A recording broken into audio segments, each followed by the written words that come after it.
வணக்கம் தோழர்களே, எல்லாரும் எப்படி இருக்கீங்க? ரொம்ப மகிழ்ச்சியா இருப்பீங்க அப்படின்னு நினைக்கிறேன். இன்றைக்கி வந்து பார்த்தீங்க அப்படின்னா, இலக்கணத்தில சுட்டு எழுத்துக்கள் பார்க்கலாம். இலக்கணம் இதுக்கு முன்னாடி வந்து 8ஆம் வகுப்பு வரைக்கும் வந்து பார்த்திங்கன்னா, நம்ம வீடியோ போட்டிருக்கோம். ஓகேங்களா? ஸ்கூல் புக் இலக்கணமும் போட்டிருக்கோம். ஃப்ரீயாக இருந்தீங்க அப்படின்னா போய் பாருங்கள், ரொம்ப ஹெல்ப்ஃபுல்லாக இருக்கும். இந்த சுட்டு எழுத்துக்கள்லாம் வந்து பார்த்திங்கன்னா, இந்த பிடிஎஃப்பில் இருக்கிறத விட ஸ்கூல் புக்கில் இருக்கிறது ரொம்ப அருமையாக இருக்கும். இருந்தாலும் ஒரு டைம் பார்த்துட்டு அதுக்கப்புறம் பார்த்தீங்க அப்படின்னா ரொம்ப ஈஸியாக புரியும். அதுக்கப்புறம் கம்யூனிட்டி கைட்லைன்ஸில் வந்து நம்ம குஷ் போட்டுட்ருக்கேன். 400+ தமிழ் கொஷின்ஸ் போட்டிருக்கேன். அது இல்லாமல் வந்து பார்த்திங்கன்னா, ரீசெண்டாக நடந்த எக்ஸாம்ஸ் ஓல்டு கொஷின் பேப்பர்ஸும் போட்டிருக்கேன். 2024ஆம் ஆண்டு நடந்த ஒரு எக்ஸாம் எக்ஸிக்யூட்டிவ் ஆஃபீஸருடைய கொஷின் பேப்பர் வந்து போட்டிருக்கேன். தமிழில் வந்து எந்த மாதிரி கொஷின்ஸ் கேட்குறாங்க அப்படின்னு சொல்லிட்டு பாருங்கள், ரொம்ப ஹெல்ப்ஃபுல்லாக இருக்கும். அப்போ தான் நமக்கு எந்த மாதிரி கொஷின்ஸ் கேட்குறாங்க அப்படின்றது நமக்கு புரியும். ஓகேங்களா? தமிழில் வந்து பகுதி ஆ எந்த அளவுக்கு இம்பார்ட்டன்ட் கொடுக்குறோமோ அதே சமயம் இலக்கணத்துக்கும் ரொம்ப ரொம்ப இம்பார்ட்டன்ட் கொடுக்கணும். ஓகேங்களா? ஒரே ஒரு வார்த்தையால், ஒரே ஒரு எழுத்தால் ஒரு கொஷின் போகிறதுக்கான வாய்ப்புலாம் இருக்குது. அந்தளவுக்கு இலக்கணம் வந்து ரொம்ப அடிப்படையாக தேவைப்படுது.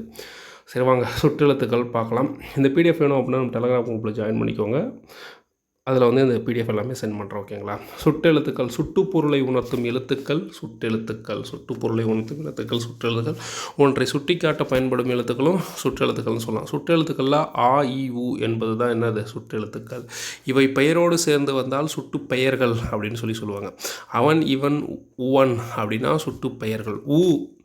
முன்பு, அதாவது பழங்காலத்தில் வழக்கத்தில் இருந்துச்சு, தற்போது வந்து வழக்கத்தில் இல்லை.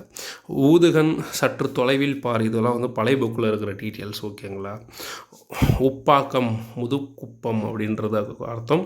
உம்பர் அப்படின்னா மேலே, உம்பர் அப்படின்னா மேலே. எடுத்துக்காட்டு வந்து ஊழையும் உப்பக்கம் காண்பார் அப்படின்னு சொல்லிட்டு எதில் சொல்கிறாங்க? திருக்குறளை வந்து சொல்கிறாங்க.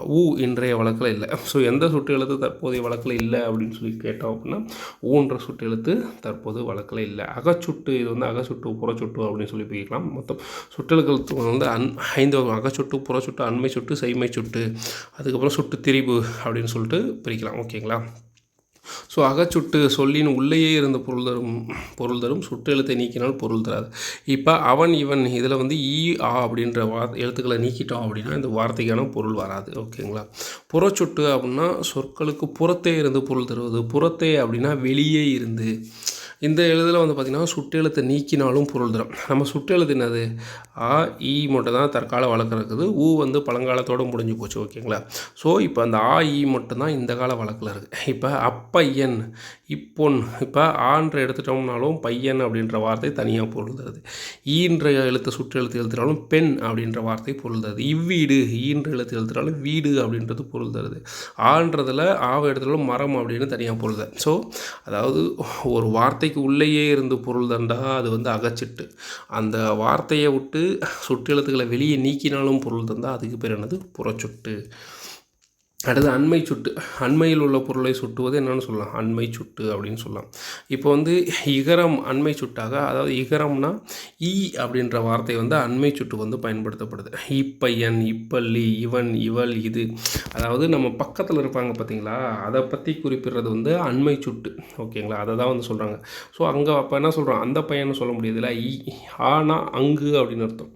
ஆன்றது தொலைவில் இருக்கிறது குறிக்குது. அப்போ அண்மைனா பக்கத்தில் இருக்கிறது குறிக்குதுன்னா இவன், இப்பையன், இப்பள்ளி, இவன் என் நண்பன் அப்படின்ற மாதிரி குறிக்கிறதுனால தான் அண்மை சுட்டுவின் எழுத்து எது? அடுத்தது செய்மை சுட்டு. செய்மை சுட்டு அப்படின்னா தொலைவில் உள்ள ஒன்றை குறிப்பது. ஆன்றது செய்மை சுட்டாக. தானே சுட்டு எழுத்துக்களே, அதில் ஈனா அண்மை சுட்டு, செய்மை சுட்டுனா அகரம்.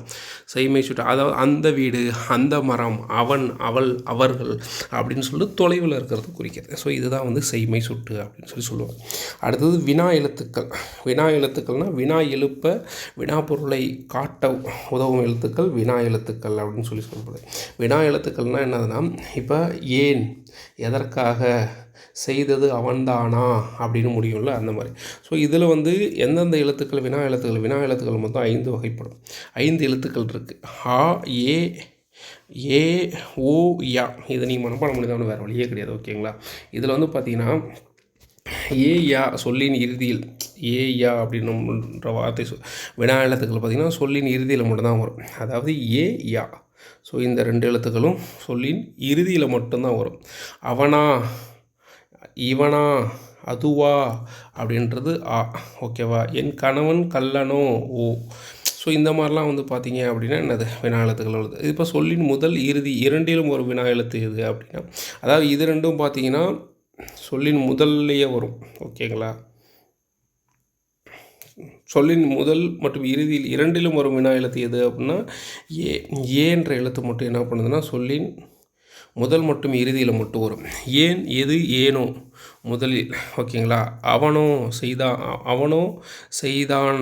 அப்புறம் இறுதியில் இதில் வந்து பார்த்திங்கன்னா இதில் வந்து முதல்ல வருது ஏன், ஏது, ஏனோ. ஏன், ஏது, ஏனோ இதில் வந்து பார்த்திங்கன்னா ஏ. ஸோ இது மூணுமே வந்து பார்த்திங்கன்னா வினா எழுத்து தான். ஆனால் அது வந்து என்ன பண்ணுது, முதல்லையே வருது. இதில் பார்த்திங்கன்னா அவனோ செய்தான் அப்படின்றதுனா என்னது, செய்தான், அவனே, இங்கே ஏன்னு வருது பார்த்திங்களா, அவனே செய்தான் அப்படின்றது. ஸோ இது வந்து அப்போது வந்து இந்த வினா எழுத்துக்கள் வந்து வழக்கத்தில் இல்லை, ஏன்ற வார்த்தை வினா எழுத்துக்கள் வந்து வழக்கத்தில் இல்லை அப்படின்னு சொல்கிறாங்க. ஸோ இது வந்து பார்த்திங்கன்னா ஓ இது ரெண்டும் எங்கே வருது அப்படின்னா சொல்லின் முதலில் வர வினா எழுத்துக்கள், சொல்லின் இறுதியில் வர வினா எழுத்துக்கள் வந்து பார்த்திங்கன்னா யா. இந்த ஏன்றது பார்த்திங்கன்னா சொல்லின் முதலிலும் வரும், இறுதியிலும் வரும். ஓகேங்களா. ஸோ அடுத்து வந்து பார்த்திங்கன்னா ஏ என்னும் எழுத்து வினாப்பொருளும் அழுத்த பொருளும் தரும் எழுத்தாக உள்ளது. ஸோ இந்த பாயிண்ட் வந்து பார்த்திங்கன்னா ஓல்டு புக்கில் தாங்க இருக்குது, புது புக்கில் கிடையாது.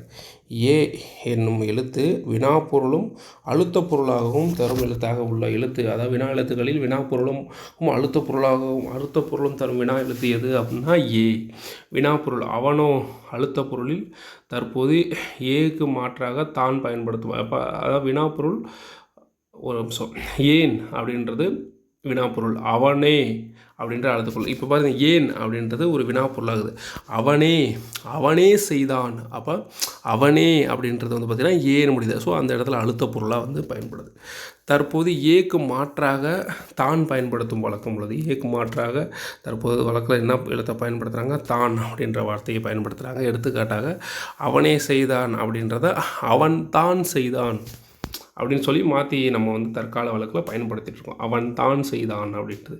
இதில் எப்படி கொஸ்டின் கேட்பாங்கன்னா, வினாப்பொருள் அதாவது வினா எழுத்துக்கள் ஏ என்பதற்கு பதிலாக தற்காலத்தில் பயன்படுத்தப்படும் எழுத்து வழக்கு எது அப்படின்னு சொல்லி கேட்டாங்கன்னா தான் அப்படின்றத ஞாபகம் வரணும். அதே மாதிரி வினா எழுத்து எந்த வினா எழுத்து வினாப்பொருளும் அழுத்த பொருளும் தரும் எழுத்தாக உள்ளது அப்படின்னா ஏ அப்படின்றது. இது புது புக்கில் கிடையாது, பழைய புக்கில் மட்டும் தான் இருக்குது. ஓகேங்களா. சொல்லின் உள்ளேயே அமைந்து வினாப்பொருளை உணர்த்துவது அகவினா. இப்போ அகவினா புறவினா, வினா வந்து அகவினா புறவினா அப்படின்னு சொல்லிட்டு ரெண்டு வகைப்படும். அதாவது இது ஸ்கூல் புக்கில் பார்த்திங்கன்னா செம்ம சூப்பராக கொடுத்துருப்பாங்க. எப்படின்னா அகவினா அதாவது வினா எழுத்துக்கள் 5 அகவினா புறவினா அப்படின்னு சொல்லிட்டு ரெண்டு வகைப்படும். சொல்லின் உள்ளேயே அமைந்து வினாப்பொருளை உணர்த்துவது என்னது, அகவினா. வினா எழுத்தை நீக்கினால் பொருள் தராதது என்னது, அகவினா. அதே மாதிரி தான் அங்கே மேலே பார்த்தா இல்லைங்களா சுற்றெழுத்துக்களில், அதே மாதிரி தான். அதாவது இப்போ பாருங்களேன், எவன், எங்கே, யார், யானே. இப்போ இதில் இருக்கிற வினா எழுத்துக்களை நீக்கிட்டா அதில் வந்து பொருள் வராது. அந்த மாதிரி வரல அப்படின்னா அதுக்கு பேர் அகவினா. புறவினா அப்படின்னா சொல்லுடன் சேர்த்து வினைப்பொருளை உணர்த்துவது, சொல்லுடன் சேர்த்து வினாப்பொருளை உணர்த்துவது. வினா எழுத்தை நீக்கினாலும் பொருள் தரும். எவ்வூர் அப்படின்றதுல வினா எழுத்தை நீக்கிட்டோம் அப்படின்னா ஊர் அப்படின்றது பொருள் தரும். படித்தானா அப்படின்னா படித்தான் ப்ளஸ் ஆன்றது என்னது வினா எழுத்து, ஆவை நீக்கிட்டாலும் பொருள் தரும். நடிப்பேனோ நடிப்பான் ப்ளஸ் ஓ, அப்போ ஓவை நீக்கிட்டாலும் நடிப்பான் அப்படின்றது பொருள் தரும். கல்வாவோ அப்படின்னா கல்வன் ப்ளஸ் ஓ அப்படின்னா அப்போ ஓன்றது நீக்கிட்டாலும் என்ன சொல்லுது, அதாவது அந்த வினா எழுத்தை நீக்கிட்டா பொருள் தந்தால் புறவினா, வினா எழுத்தை நீக்கினாலும் பொருள் தரலை அப்படின்னா அகவினா அப்படின்னு சொல்லுவாங்க. ஓகேங்களா. ஸோ சுற்றெழுத்துக்கள் அவ்வளோதான் முடிஞ்சு. ஸோ அடுத்த காணொலியில் இதுக்கு அடுத்த என்ன இலக்கணம் இருக்கோ அதை பற்றி பார்க்கலாம். அதுக்கு முன்னாடி இப்போ தான் ஃபஸ்ட் டைம் நம்ம சேனலில் பார்க்குறீங்க அப்படின்னா சப்ஸ்கிரைப் பண்ணி வச்சுக்கோங்க. இந்த பிடிஎஃப் வேணும் அப்படின்னா கீழே டெலகிராம் சேனல் கொடுக்குறேன், அதோட லிங்க்கில் ஜாயின் பண்ணிக்கோங்க. ஸோ அதில் எல்லா பிடிஎஃப்மே நான் சென்ட் பண்ணுறேன். தேங்க்யூ ஃப்ரெண்ட்ஸ், பாய்.